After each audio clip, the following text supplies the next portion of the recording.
What's up, everybody? Hope you guys are doing well today. And I was perusing around the internet NFL world a little bit today, and I came across something that's really interesting to me, and I want to talk about it. It's from ESPN and their weekly win rate article. So basically, every week, at least I think it's every week, ESPN publishes a win rate article where they go over win rates in pass blocking and run blocking for offensive linemen and win rates in pass rushers and run stoppers.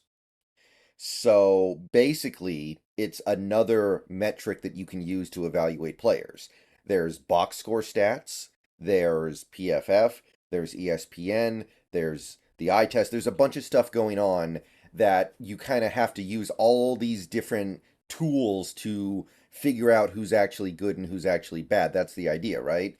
And I think it's very important to use them, but I also think it's very important to not utilize any one of them and just take it as gospel. I think it's important for you to take into consideration what these things say. PFF, ESPN, any other sites that produced advanced metrics like Football Outsiders, the advanced statistics like estimated points added, or excuse me, expected points added, which I talked about a little bit earlier. So I want to take a look at something in this article that stood out to me. There were actually a few things in this article that were Seahawks related. Mafe and Taylor both got some credit as being really good pass rushers so far this year. Jaron Reed got a lot of credit for what he's doing as a pass rusher from the interior this year.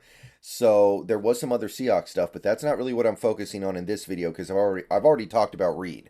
I've said plenty about Mafe, and I want to focus on this thing because this is kind of unexpected and definitely kind of interesting and maybe requires us to reevaluate our priors about one particular player on the Seahawks. I'm talking about Phil Haynes. Now, Phil Haynes missed the most recent game. Phil Haynes did not play against the Panthers. So we are just talking about the first two games of the year, the loss to the Rams and the win against the Lions. So Phil Haynes played in both those games, and based off what he did in those two games, he was listed fifth in interior offensive line pass block win rate. He had a win rate of 98%. A few other players also had 98%, but there are only three players who are actually higher than that. There's one player who has the same, but it comes down to a matter of snap count as well, who's played the most snaps. So basically, Phil Haynes is fifth. Not exactly what I would have expected from a guy like Phil Haynes, because most of us went into this season thinking, okay, we're going to have a decent offensive line, but Phil Haynes is going to be the weakness. He was the weakness last year. He allowed the most pressures.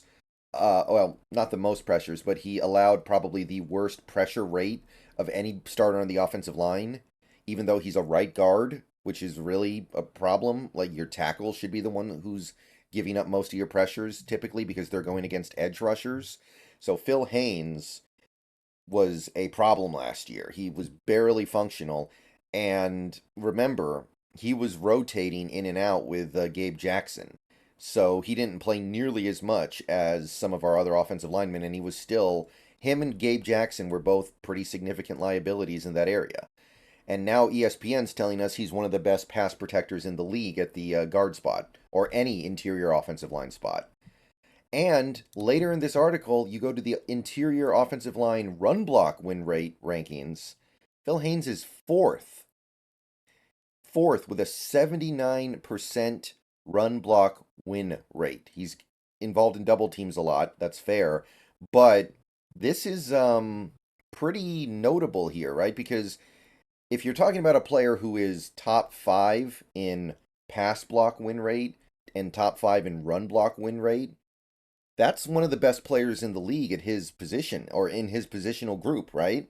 Like, what else is there to do? He's not catching passes, he's not running with the ball, he's not trying to sack the quarterback. No, he's got two jobs, run block and pass block. So this is pretty interesting.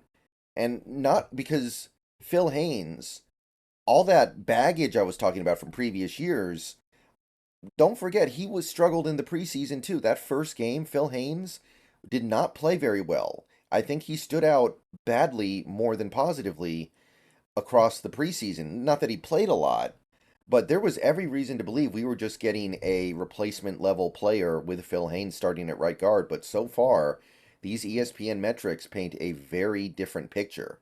So I don't know if this is something we can take super seriously yet. Maybe this is just one of these ESPN quirks. It is only 2 games, but one of those games involved Aaron Donald.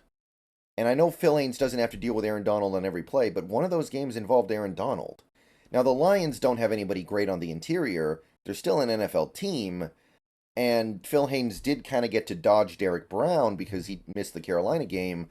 Although I should say, I didn't see Derek Brown doing all that much against Anthony Bradford either. And Bradford's first ever NFL start, so who knows if it would have made any difference. But yeah, this indicates that Phil Haynes is actually elite. Now, you want to cross-reference this kind of stuff with PFF, I think. PFF paints actually a somewhat similar picture. His overall grade is not that good. It's 60.7, but his pass blocking is great. 83.5 is really good by PFF standards.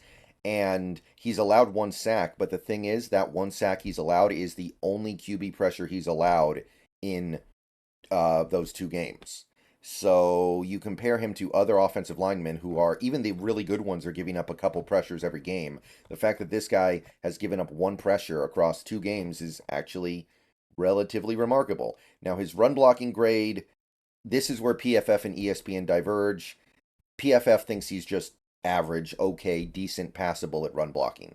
So there is definitely a little bit of a divergence there. Yeah, I personally don't see it. I don't see Phil Haynes being an elite run blocker, but it is interesting to see an alternative perspective from ESPN here. Now, some of you might be wondering, why is Phil Haynes' overall grade so low if his pass blocking grade is so high? Like this doesn't make sense, right? His pass block grade is 83.5, run block grade is 63.7, his overall grade is 60.7. How is that possible? Pretty sure the answer is penalties. He has 3 penalties in 2 games. That's really, really not good, especially when he's a veteran. At this point, Phil Haynes is a vet. He's in the middle of his career. He's about to turn 28. So the fact that he's the guy committing penalties is unfortunate. But I made this video to kind of shed a little bit of light on a surprisingly effective season so far for Phil Haynes. Now, Haynes has to get through a series of issues before we really start lauding praise on him. He needs to actually stay healthy this year, which is something he's always had an issue with. He needs to keep this play up over an extended period of time. There is going to come a day when he has to play tougher competition than what he played against the Lions. You're going to have to deal with some more difficult interior defensive linemen at some point than what is his name? Aleem McNeel on the Lions. But again, he's already dealt with Aaron Donald, and he came out of that game looking pretty dang good. So, a lot of people eager to turn the page on Phil Haynes go to Anthony Bradford, and Anthony Bradford did play pretty well on Sunday. But Phil Haynes might actually be in the middle of a surprisingly effective season. So, as much as I know that Anthony Bradford got people excited with his performance against Carolina, I think we're going to have to let Phil Haynes cook for a little bit here. Until he shows that this stuff is just a fluke, let him continue to play. And hey, maybe we've actually found a quality interior offensive lineman in a place where we thought we were just getting replacement level play. See you guys later. Go Hawks.